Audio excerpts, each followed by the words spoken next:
As Bucks County prepares to go green in terms of the governor's reopening plan, I can taste the freedom on the tip of my tongue, the ability to go to a restaurant again, the ability to gather in groups. And I especially look forward to the ability to gather for in-person worship.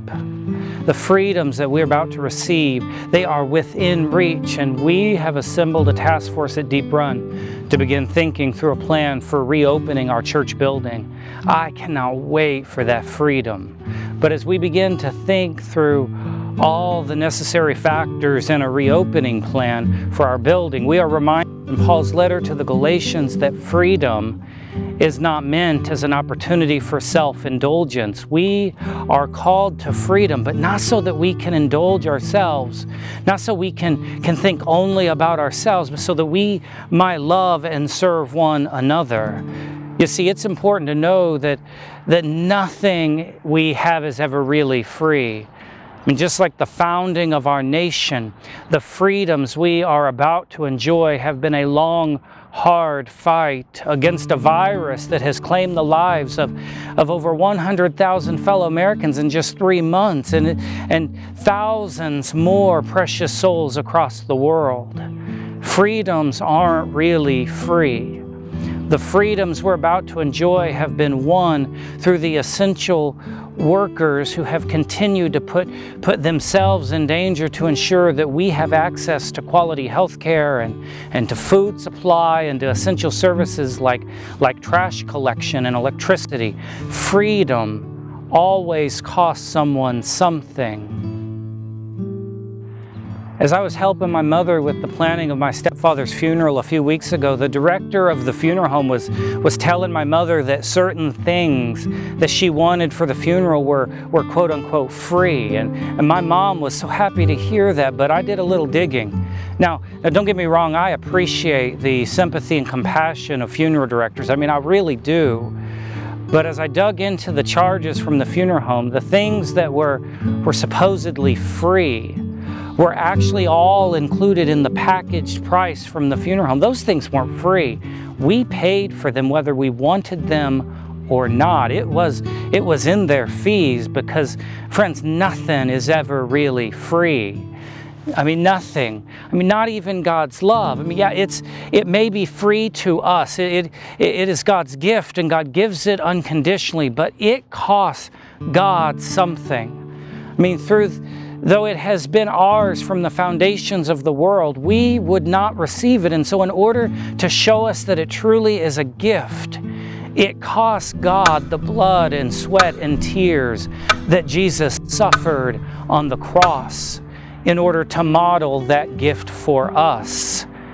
When this nation was founded, the early American colonists weren't just handed the land and told by the king that they could freely live here. No, we became the land of the free because we are a home of the brave men and women who chose to sacrifice their lives for the sake of others.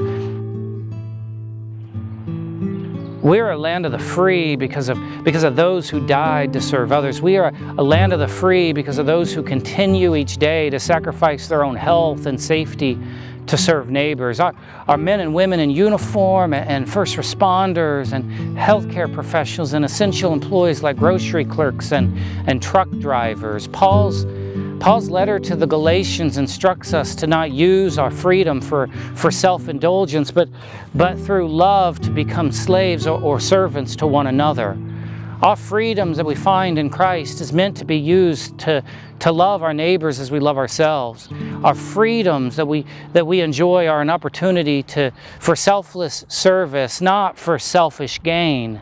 As we look at a reopening plan for our building, it's important to know that the coronavirus hasn't disappeared. It's still circulating and spreading in our community, and the decisions to go green are made because there have been fewer cases and there are open hospital beds and ventilators, but the risk is still out there, especially for those who are vulnerable. And as followers of Jesus, let us be reminded that the freedom we are about to enjoy is not an opportunity for self-indulgence because we're so tired of being stuck in our homes.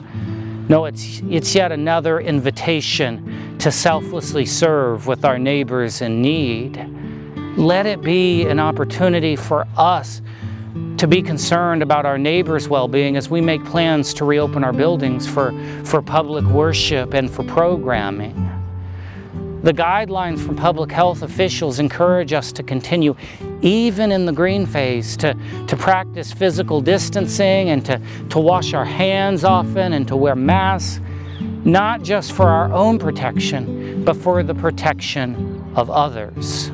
I mean, these public health officials may not know it, but they are actually encouraging us, like the Apostle Paul did, to see our freedom not as an opportunity for self-indulgence, but as an opportunity to serve one another.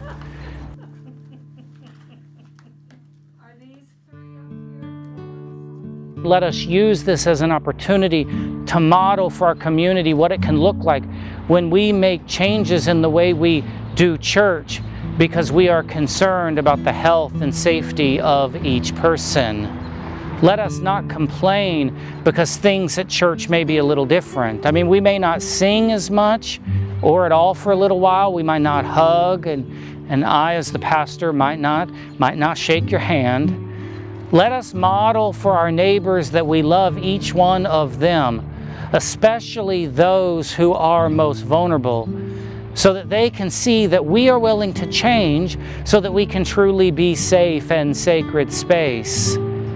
Friends, we are approaching the holiday marking the freedom of this nation from the oppressive rule of the king. And let us be grateful for all those who have sacrificed their lives for the freedom and independence that we enjoy. Let us be like those who sacrifice for the sake of others, instead of using our freedom just to indulge ourselves.